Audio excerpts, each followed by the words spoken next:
Yeah, fuck remake. Got it? Excellent. Hello, guys. I am Rebekah from Fangoria, and I would like to finally present you with Jen and Sylvia. You should do the thing, right? You should do the thing, otherwise it's stupid. There's a thing. Yeah, There's a thing. There's a thing we always do. Hi, I'm Jen Soska. And I'm Sylvia Soska. And we're the Twisted Twins. That's the thing.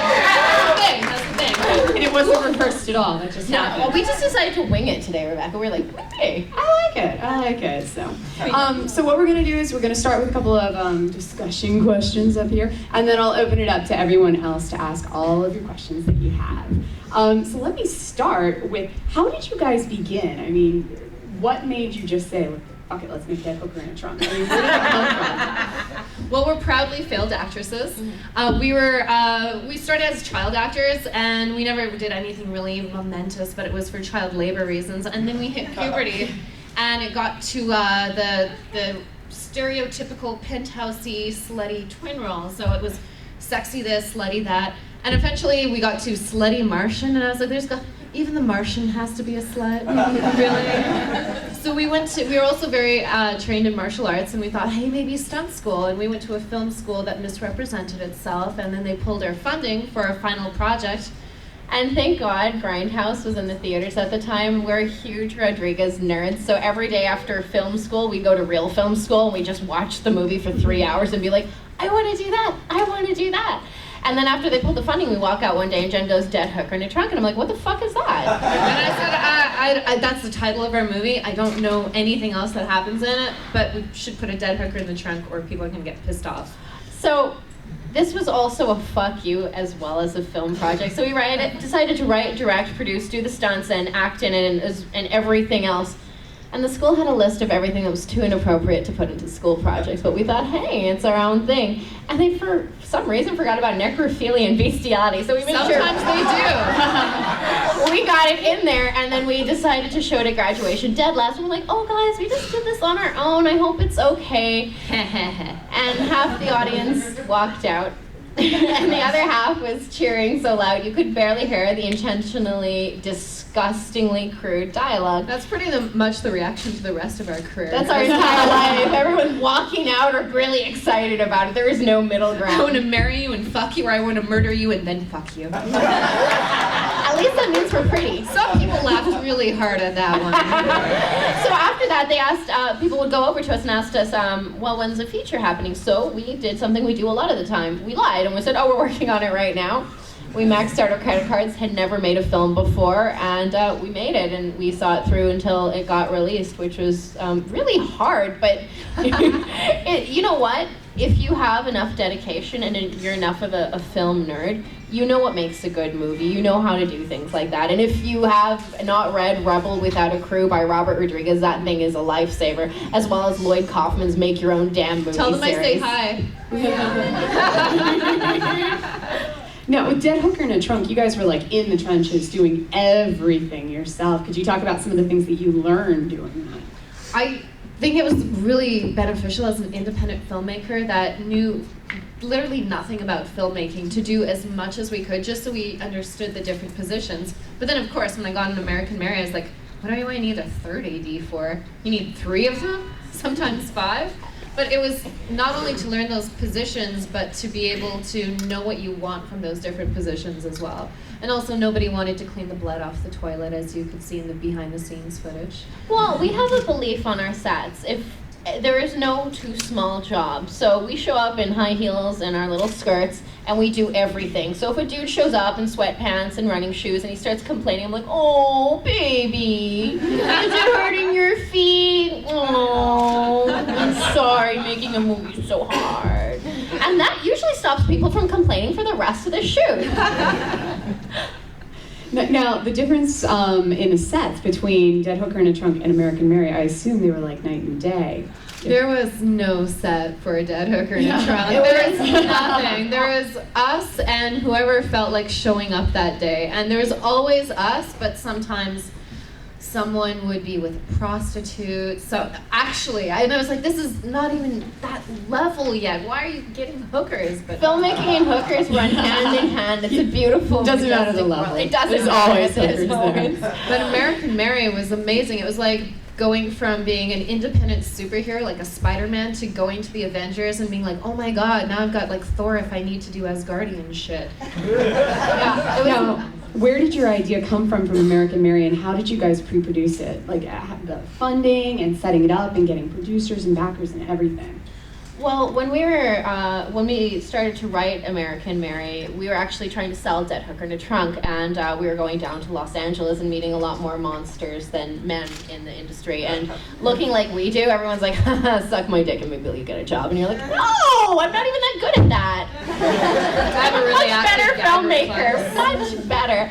And at the time also, my grandmother was terminally ill, so we were constantly in the hospital with her. And it was just like there's so many things going on in our life that we had no control over. We were starving. We didn't know if we were going to make it. We thought we had screwed up by trying to even go into filmmaking. And I was talking to a friend of mine, and he's like, you know what your problem is? You're focusing on your last movie. You need to focus on the next project you're going to do. And so I lied and I said, well, you know, I've got so many scripts right now. Maybe you should pick which one you want to read. And then I made up a bunch of things. I was like, oh, this monster movie, this thing about a medical student. He's like, yeah, a medical student, that one sounds good. And I'm like, you know, if there's a spelling mistake, I'm going to be super embarrassed. So give me 2 weeks to just look over at Eli Roth, and I'll get it to you. And I look at Jen, I'm like, I made the biggest lie ever. We need to write a script.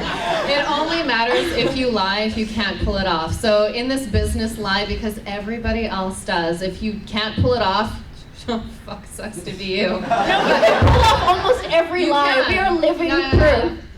As you might imagine, a movie about body modification was a really hard sell, especially when every studio and every independent company we went into said, ew, body modification, those people are freaks. And it's like, no, did you not just hear the pitch? The pitch is the opposite of that. I mean, there's, you know, beauty and appearances are everything, and it's about individuality and acceptance, and I guarantee that the surgeries in the film, the clitorectomy, is going to be the most beautiful scene you've ever seen. Jen, best clitorectomy ever, nailed it. Yeah. Yeah, we raise that challenge to all of you. You want to cut off some junk better than us? I want to see it. I absolutely do. But it was such a hard sell, and we were turned down by just about everybody, and you needed some money in somewhere for other people to come in. So my parents actually remortgaged their house after, we've never come from a lot of money, and after a lifetime of trying to pay off the mortgage, they remortgaged it on our birthday, which is also our mother's birthday, and they said, yeah, it's too late, we've already decided to do it, and they put a few $100,000 aside so that other people would be like, wow, if you're willing to fuck over your parents like that, then surely you must believe. Now, with all this now, I can't even follow that. And on that note. So talk a little bit about how American Mary went from paper to actually being a living, breathing entity. Well, I met Catherine Isabel on the set of Josie and the Pussycats, and I was always a huge fan of hers because Jennifer and I were obviously always weird, and one of the things we used to be called were the Fitzgerald sisters, and I didn't know what that was. I was like, is this a good diss? Or so then we watched the movie, and I was like, oh, cool, I like this one. Yeah, right at the title sequence when they were photographing each other dead, I was like, oh, yeah. Totally us. Yeah, I totally got that. Yeah, we're totally freakish like that. And then when I met Katie on Josie, I went over, I was like, hi, Miss Isabel, I'm your biggest fan. I really love you. Give me snaps. And she doesn't even remember this, and she's like, oh, that's so cool, thank you. And I'm like, and then I come back to Jen, I'm like, she was nice to me. I'm gonna write a movie for her, which is proof. Be nice to crazy people, because you don't know if they're gonna be like, I'm just gonna write a movie for this person. It was always Katie for the role. Sometimes people say if there was another actor you could have gotten, and it's like, no, it was Katie. It was Katie or nobody, because Katie is a really talented actress, but she's hit all the Canadian glass ceiling because she's refused to move to LA, and she doesn't go down for pilot season, and she likes to take little independent films that she believes in. So because of that, I mean, when American Mary came out, a lot of people said, oh wow, introducing the new star, and it's like, new star, she's been acting since she was conceived. Before even Katie, there was Paula Lindbergh. Yeah. For our first 2 films, we always made fake trailers, and I asked my good friend Paula if she would let me remove her lady parts with amateur prosthetic artists, which took over 16 hours. Her never doing prosthetics before, she's like, oh, that was pleasant. I was like, oh, God. I'm glad she didn't have prosthetics done before that. So we filmed that in my godfather's veterinary clinic over the course of like 26 hours, and we showed people, we're like, this is why it would be good, and they're like, oh, that's what you were trying to sell. As an independent filmmaker, I can't more highly recommend doing a sizzle reel or a trailer, or a teaser trailer of what you want the film to look like, because when someone reads a script, they mostly don't have any idea the way you see it. So you have to kind of show it to them, and then they'll be like, oh, okay. Yeah, but and reading is hard. I mean, a lot of people that have read scripts don't really read them. I know. But the cool thing about American Mary is, like, it looks like we had a lot of money. A lot of people came out and worked for free. Everybody did a favor on that movie, and they would bring things from home, or they would make costumes, or they'd bring prosthetics, or they'd bring, like, anything. They'd donate music, and it was just like, everybody got so behind that movie, and I think that's why it's such a success, because you can see people actually gave a shit when you watch it, and we try to make a positive kind of environment on all of our sets, so I think that's why the movie became what it is and how it is. And then, yeah, I'd also like to mention Mike Hewitt of Universal. You probably don't know him, but you should know him. Mike Hewitt from Universal Pictures. He was a fan of Dead Hooker in a Trunk-ish. And we met him at the Cannes Film Festival, and let me say that American Mary wasn't the easiest sell in the world to a studio like Universal.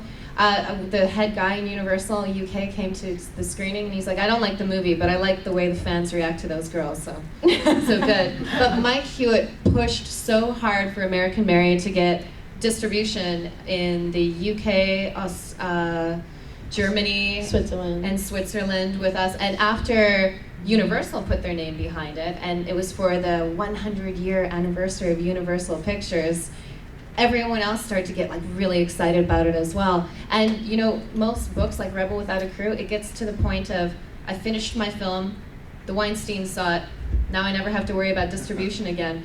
That's not how it usually works. You finish a film, and that's like this much of what you have to go through, especially with the shameless promotion and the touring. My parents paid for every single festival that I went to. The company that we made American Mary with refused to pay to take us anywhere. So we buy ourselves, I won't say how much that cost, we kind of owe mom and dad another house, now that I'm telling you. We owe them a couple houses, a couple cars. So they're never getting rent. If you feel bad for my parents, please go see See No Evil 2 in theaters this fall.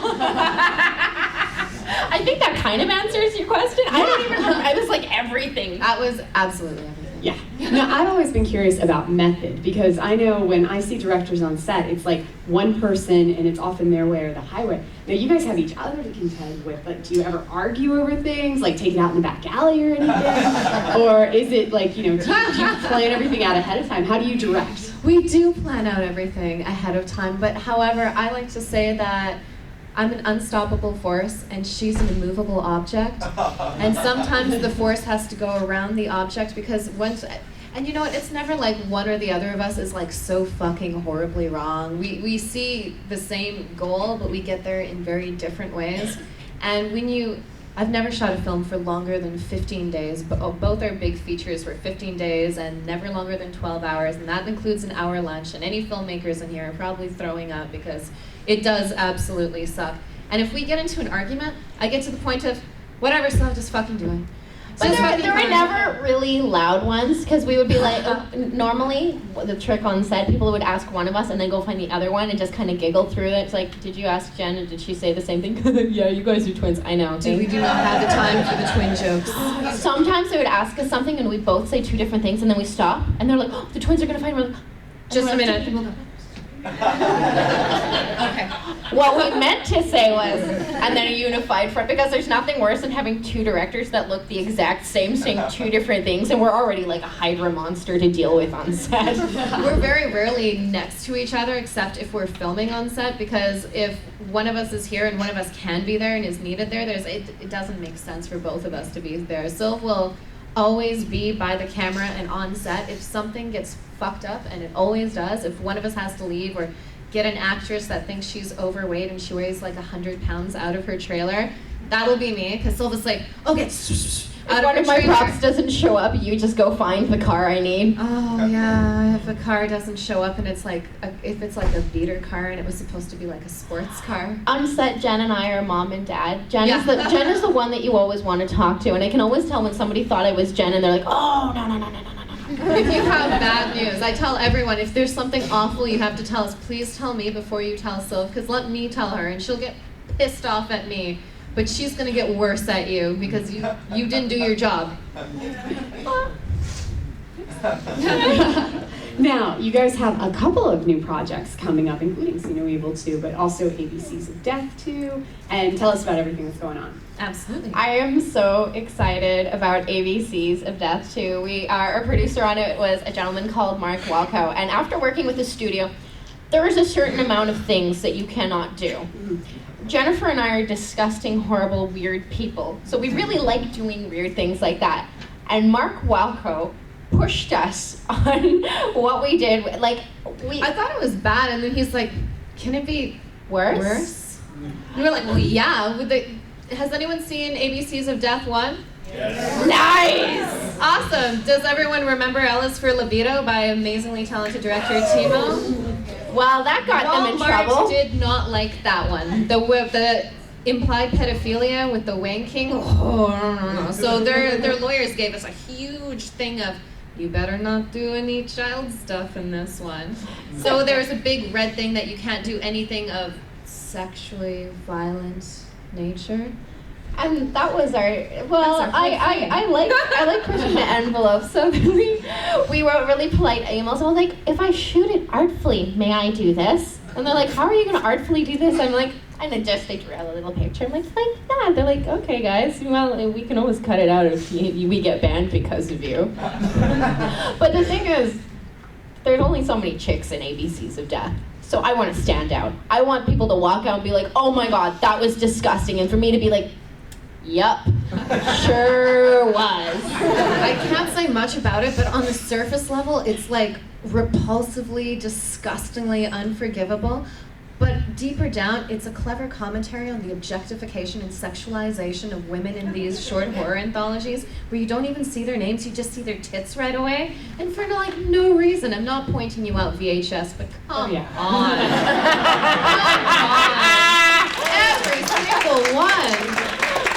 And we didn't see enough dick in that. Jennifer and I put a severed penis or a mutilated dick in everything. I think that's why people are like, do you hate men? I was like, no, I just like penises, carved into different shapes. We're trying to level the playing field. In See No Evil 2, after we got announced as doing See No Evil 2, as happens with any film we do, when Catherine Isabel was cast in American Mary, they said, end of her career, she's doing a shitty movie with shitty independent filmmakers.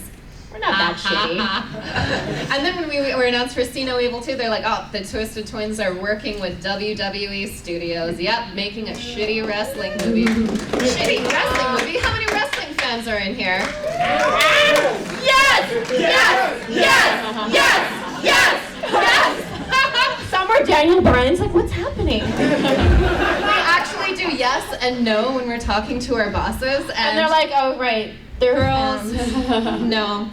I cannot tell you how amazing it was working with a studio that was the opposite of the misogyny that I'd experienced working independently. Because when you're working with a studio, there's this thing called lawsuits and sexual harassment, and they take that pretty seriously. We had so much. Oh, go ahead. I'm gonna cut you off. We got hired. The head of WWE Studios is a gentleman called Michael Louisi, who has years and years of experience. He's worked with the Weinsteins, who are both of Jen and my power animal, because we're very nice Canadian girls, so we had to find something. I'm not exactly Harvey Weinstein, but sometimes I'm like, what would Harvey do? I think he'd throw this chair over. That might work. No. But he saw American Mary, and he hired us to do See No Evil with female audience in mind, because there's how many movies have we watched where we're like, well, she wasn't that slutty, so I guess it's good enough for us. I guess, and it's like, there was a female lead like in Twilight, so that must be a feminist horror film. Basically, what they wanted was for the modern woman to be reflected in this film. Not only that, but for everyone to seem like a person. From Jacob to the fantastic Danielle Harris, Catherine Isabel, Shalon Simmons, and it was so refreshing. And I remember sitting there talking about something, and they're like, well, why don't you just do a helicopter shot? And I'm like, what do you mean helicopter shot? They're like, yeah, girls, do whatever you want. I'm like, and I think I cried of happiness, and they're like, you can't do that. I'm like, don't tell anyone I have feelings. It started as a horror film, and then because we only had 15 days and 12 hours, we turned it into an action horror film, because that made sense to us. I mean, you have Kane. He's big, he's strong, he has to break shit. Yeah. Can we hear it for Kane? Yeah. Yes. Did you see when Glenn kidnapped Brie Bella? Or tried to? That was so hot. That was so hot. He doesn't think he's a sex symbol, so we gave him some sexy stuff to do and see no evil, make him really uncomfortable. So what was it like working with the WWE? Because most people know them as their wrestling persona, but not very well as like a film studio. So. They are so separate. They think that, oh yeah, Vince McMahon's going to say this. Vince McMahon doesn't say anything. If Vince McMahon is unhappy with a film, he just fires everyone at the studio. The directors are like, whatever, probably blacklisted, I imagine. But he sees the film once it's finished, and I'm proud to say that I've been told that we are the only two directors that Mr. McMahon knows by name. That's probably because we keep tweeting him that we love him. He's like, block. On the show. The funny thing is, like, when people see WWE come up, like, before Oculus, people had like well, this must be a shitty movie. Yeah. And I think the reason why us and WWE studios work so well together is a lot of the times we show up for something, we're like, oh, it's gonna be a shitty movie. And if there's anywhere underdogs can really shine, it's in the world of the WWE. Before they grabbed Zach Leposki to do Leprechaun's Origins, and I've seen all this hate online, but I've seen the movie, and I'm like, and I'm not allowed to say anything, but I'm like, oh my god, you guys, you have to give it a chance. They're Oculus, Leprechaun Origins, See No Evil 2, they're going the art house way. They're making good films. They know how to do it. But I think it's because, I mean, there's been I'm a huge WWE fan. I've seen all the movies. There's a couple I wish I had those 72 minutes of my life back. Even though I enjoyed it. Although I enjoyed Kane and See No Evil 1, I looked at it and thought, well, I can do better than that. Find Gregory Dark and fight him for that. Gregory Dark, the former porn director. I was wondering why there were so many extreme close-ups, and then I was like, oh, that's his style. But it was wonderful, and I hate to ruin Kane's credibility, but Glenn is such a gentleman. He says sorry as much as a Canadian. Yeah. Wow. I got him to say the F and the C word, though, and I filmed it, and he doesn't know. He's like, you didn't save that, did you? No, Glenn. So before we open it up to questions from the fans, let's go ahead and say when everything's going to be coming out, and do you guys have anything going on past these two that you can talk about? I can't really talk about it, but we're 8 weeks away from going to camera on our next most ambitious movie ever, and I am so stoked. As a matter of fact, when we were hired to do that, they're like, you hired the Soskas to do this? And my boss is like, yeah. And I'm like, oh my god, you believe in us. We're going to piss off a lot of people with this strange trip we're going on right now. If somebody reacted, like, if everyone reacted positively to us being announced connected to a movie, I don't even know how I'd react, because usually it's just, fuck this. Yeah, so it would be weird. See No Evil 2 and ABCs of Death 2 are both coming out in October. And I know that they're at least getting limited theatrical. I believe so. But if you want See No Evil to have a much, much wider theatrical, please tweet at Lionsgate Studios and WWE as much as you... Like if you're just stoned and you're sitting there tweeting just every keep doing it, every... Stoned on candy and soda. Hashtag I want See No Evil 2 in theaters. I didn't tell you to, although there's evidence I did now. Yeah. And there's Bob, our original monster movie that maybe you heard us talking about ages ago. Well, it's hard to do an original horror film ever, and Bob is it's a high concept psychological monster horror film. And that hasn't been an easy sell, especially with a monster that's never been created, because we grew up in the 80s and we had like Critters and Gremlins and Alien and The Thing, and we're like, why is it all like shiny vampires and werewolves, and even the zombies want to date teenage girls now, like with warm bodies? Like what happened to the bloodthirsty killers? I grew up with Interview with the Vampire. That was hot. Maybe Lestat goes to high school next. I would write that. I would write that. He's kinky. He'd probably totally do that. But we are still working on Bob, and we have about 4 or 5 films that are in development. So thank you for watching our stuff. We won't have to wait tables probably, unless we're doing it as a joke to ourselves.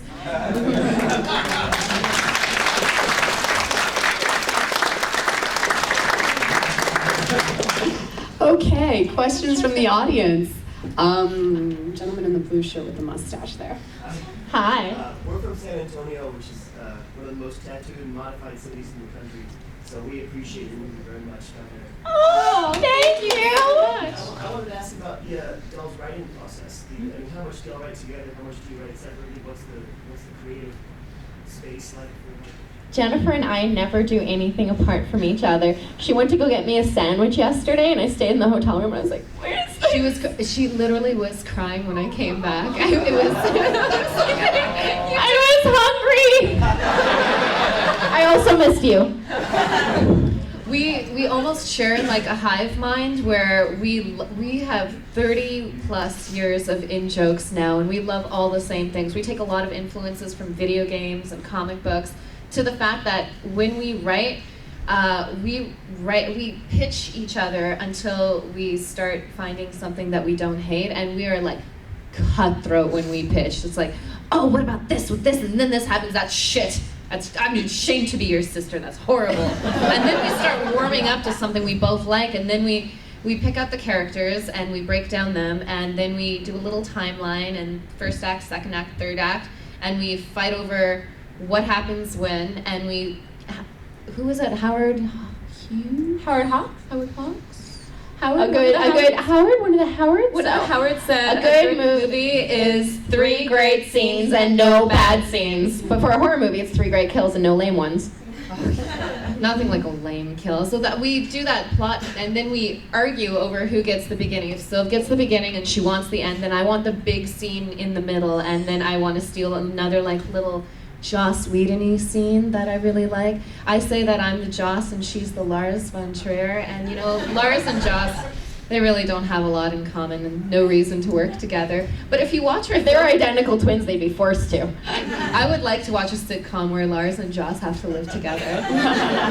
Amazing. Let's pitch that. But when one of us is writing, we do tag team. Sylv will write, and we usually write for each other's amusement because we're going to be the first one to read it. And one of us is playing video games, and then we're like, okay, I'm done. I don't have anything else. And then the other will come over and read and be like, that's awesome. I wish it was more of a beautiful way of writing, but it's kind of childish. The glasses right there. Yeah, speaking to feminist horror, I guess for you, what was the necessity of having your character, American Mary, kind of raped into empowerment? Well, I felt that it was also not only a physical rape, but a rape of everything she held so dear. So I wanted to do it in a very physical kind of way. But she was like ripped apart. Spoilers. When she does the surgery on Rat, she's disgusted. She has like a complete mental breakdown. But then she goes and does the surgery on Ruby, where she's disgusted with herself, but she's not crying about it anymore. And by the time that the Dr. Grant thing happens with her, she's done. She's finished with like the mainstream. She's just gonna do it all on her own. The white feminist, strong feminist characters are important to me. And to me, feminism just is the weird notion that women are also people. And I just feel like that would be cool to see a lot of the time. I have auditioned for so many shitty roles. I see my actress friends in shitty roles, and I'm like, why does this even exist? We need to write not only for chicks, but for dudes, just interesting characters where you can be like, oh, I was in this movie, and instead of being like, oh, which one? And be like, oh, you know me, I was the Asian doctor that date raped you and then I fucked off at the end of the movie. I'm like, oh, that's awesome. That's a cool dude to be. Well, not cool, but poor guy. So a little funny story. So Katie has an awesome brother named Josh, and Josh was out and he ran into the gentleman who played Dr. Black. And not realizing that Dr. Black's real life friends probably haven't seen the movie, goes, "Hey, there's the motherfucker that raped my sister!" To which nobody wanted to talk to Josh. Nobody laughed. Nobody had been American Mary fans. Dr. Black was like, "Ah!" Because we always call him a fucking motherfucker anytime we see him now. Like, that's his deal. We'll see each other across the room and be like, "Motherfucker!" And then he was like, I had to go away from his friends. They never forgave me for the opening comment. So. Excellent. Okay. In the very back in the black fez. Yes, it is. Okay. That's a sick hat. Yeah. You were talking about how you have a lot of inspiration from video games. What are your favorite ones? The Silent Hill series was my favorite until they. Oh my god, yeah, right? Until they sold off and it became crap. Yeah, I think it sold to an American company. When it was the Japanese ones, like the third one was our favorite, and The Room is great. I think. I love The Room because James killed his wife, and halfway through I was like, he keeps talking about this damn disease that killed his wife, but it kind of seems like he resented her, and then I'm like, oh, she died of strangles. I am a Metal Gear Solid woman. I love Metal Gear. Guys, why did they show us the Phantom Pain trailer like 2.5 years before we get the game? Because I got Ground Zero and I'm like, yeah! And then half an hour after I finished it, I was like, when is the cool one coming? Metal Gear fans, at least it wasn't another Raiden game, am I right? I like the Raiden games. Because I won't play them. I make her play them just in case Snake shows up later. Yeah, I got the instruction book on the second one, and she was like, okay, just pass the controller when it's Snake, and I'm like, oh no. I started playing as him for a little while, and I was like, this guy's such a puss. This isn't Snake. Because I thought maybe this is Snake when he's younger, and I was like, no, this wasn't Snake. It was a babe, just get over it. We also like Deadpool, and I like to live in Skyrim. So, sometimes Skyrim really, like, I just want to make, shields and stuff and grab materials and make potions. And I like harvesting stuff sometimes. Sometimes they'll just run off into the mountains. Yeah, and other times I want to kill dragons. I wish there was like a plug-in or something so you could have the end song from the second Hobbit movie, I See Fire, start playing when the dragons show up. Because I get a little tired of the opera music. So now when we play, we just like play I See Fire. Yeah, Resident Evil's also sick. And then we're playing the Devil May Cry reboot where it starts with Dante having a threesome. I was like, damn! I was a Devil May Cry loyalist and I was like, I don't want to play DMC. And he's so slutty in this one. And I enjoy, sometimes to even the playing field, a little male objectification. He seems to be very comfortable in his He starts skin. naked. We're like, did we make this? I couldn't believe it was real. I couldn't believe it was real. And it was a guy friend that gave it to us and he's like, you're gonna love this. I was like, how were you playing? I think our interests are a little obvious. I like wrestling games too, but they are so damn hard. Like the new one, I got the Undertaker edition.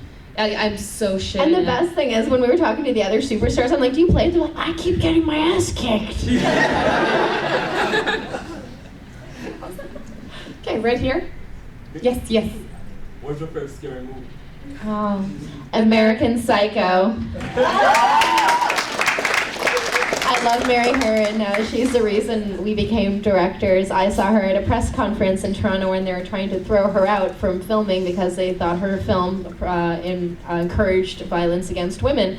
And I didn't know what she was talking about, but people were saying really stupid things to her, and she was so eloquent and well-spoken. I was like, I don't know what this movie is, and I have no idea who this woman is, but I love her. And then I saw the movie, and it became my favorite movie ever. Personal favorite. Yes, right there. That would be you. Alright. I don't have a question, but I have a comment. I was unfamiliar with you before this weekend started, and I've been a huge fan since the beginning of this fan. Oh! I think you're gonna get a hug for that.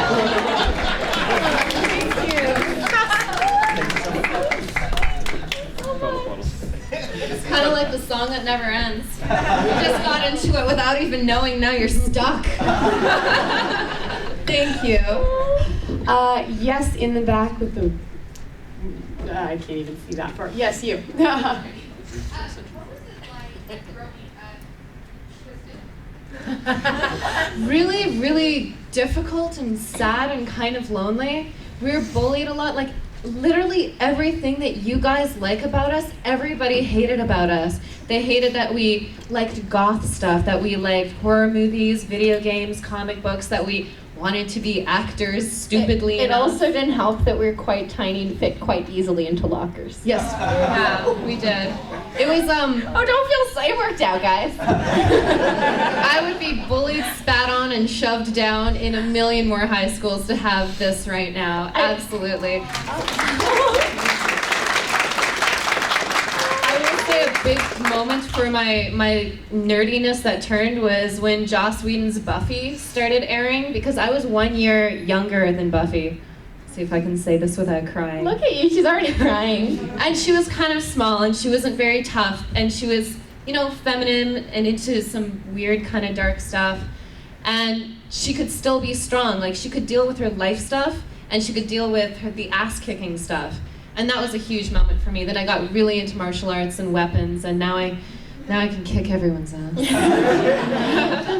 The funny thing is, we always loved horror movies, like, passionately, and that was back when video stores still existed, so we'd always be in the horror section looking at the boxes and begging our mom to let us watch a movie. So finally, when we were 10, she let us watch Poltergeist, and Is that not like the it's worst movie to show a designed to child? terrify children. So bedtime came around and we lost our cool and we started freaking out. And then my mom did something that would forever change our life and kind of backfired on her. She explained what we'd actually saw. She explained directors, actors, sets, monster makers. And I was like, wait a minute, monster makers? Like, their job is to scare people? And then we became goreheads, and we're like, I want to see Hellraiser, which we did at 12, really confusing. But my mom, we watched all of our horror movies with her growing up, so when people are like, oh, what, you're a girl? I don't understand. Like, I don't understand. It's a beautiful relationship with my mom. Like, every time I see a horror movie, I'm like, Mom, let's watch Martyrs together, and she watched it, and she's like, oh. She said it was a really nice movie. She said it was a bit harsh, right? Yeah. She said, I tried to get her to watch a Serbian film. She's like, I watched the trailer and I was good.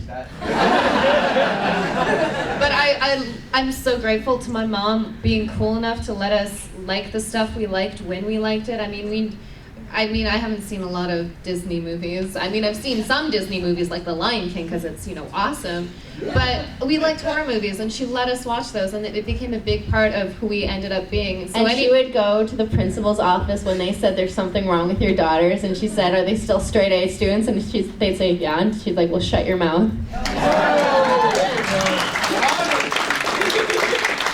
I would like to thank anyone that's a parent that has kids that like horror and you let them watch it. That's their hair right now, man. Thank you so much for letting them do that, because, you know, worst case scenario, they're gonna end up like us. Well, thank you guys. We are out of time today, so thank you guys so much. Thank you so much. Wait, guys, can I get a photo of you guys throwing horn stuff through us? I'll stand down there. Don't upskirt them. Why not? Okay, guys. 1, 2, and we're gonna snap a bunch. Going for angle. Dutch. Okay.